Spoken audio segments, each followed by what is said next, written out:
오랜만이에요. 일단 저는 수술을 잘 하고 이제 회사에 복귀를 했고요. 오늘 한번 아침에 뉴스 올라온 거 읽어볼게요.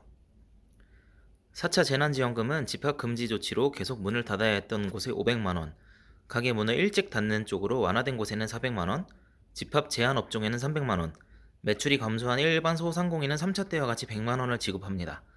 달라진 점은 지원 대상이 연매출 4억 원 이하에서 10억 원 이하로 넓어지고 종업원 수에도 제한을 두지 않고 또 매출이 20% 이상 큰 폭으로 감소한 소상공인에는 200만 원이 지원됩니다.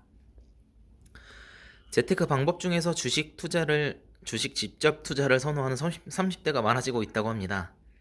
통계청 자료에 따르면 30대 중에서 주식 직접 투자를 선호한다는 사람의 비율은 2016년 3.4%에서 지난해 9.6%로 늘었다고 합니다. 지금의 자동차 보험은 사고가 발생하면 과실에 상관없이 상대방의 치료비를 전액 지급하도록 되어 있습니다. 하지만 앞으로는 과실 비율을 적용해서 피해자의 보험사는 가해자의 치료비를 10%만 부담하고 남은 치료비는 가해자의 보험사가 부담해야 한다고 합니다.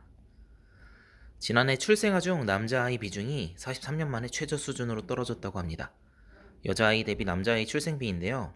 출생 성비가 1990년 116.5명, 2007년 106.2명, 지난해는 104.9명으로 이 수치는 성비에 대한 선호 없이 수정된 아이를 그대로 자연스럽게 낳았을 때 나타내는 성비에 도달한 것으로 이는 뿌리 깊이 박혀있던 남아 선호 사상이 사라지고 있다는 신호로 풀이된다고 합니다.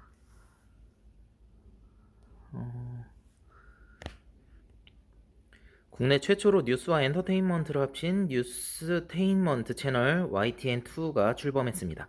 YTN에서 방송하지 못했던 뉴스 뒷이야기와 생활정보 등 각종 콘텐츠가 풍성합니다.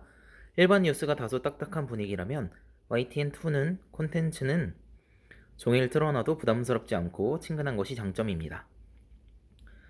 연휴 마지막 날 강원 영동 지역에 많은 눈이 내리면서 도로에 차량 수백 대가 고립되는 등 폭설 피해가 잇따랐습니다. 이 지역에는 오후까지 최대 40cm의 눈이 더 내릴 것으로 보이는데 눈이 쌓이면서 생기는 습설로 인한 추가 피해마저 우려됩니다.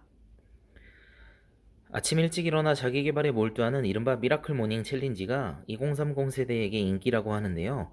미라클 모닝이란 2016년 발간된 동명의 책에서 나온 개념이라고 합니다. 하루 일과가 시작되기 전 이른 시간에 일어나 공부나 운동 등을 하는 것을 말하는데요. 실제로 한 SNS에는 미라클 모닝과 관련된 해시태그만 30만 건이 넘을 정도라고 합니다. 인스타그램일까? 영화 미나리가 기생충에 이어 미국 골든글로브 최우수 외국어 영화상을 수상했습니다. 다음 달 아카데미 수상 가능성에 대한 기대감도 커지고 있습니다. 한인 이민가족의 미국 정착기를 다룬 영화로 미국 영화지만 한국어 대사가 영어보다 많아 미국 현지에선 차별 논란도 빚어졌는데 연출을 맡은 정희석 감독은 언어의 국적보다 중요한 것은 진심이라는 수상소감을 밝혔습니다. 오늘은 뉴스가 굉장히 짧군요.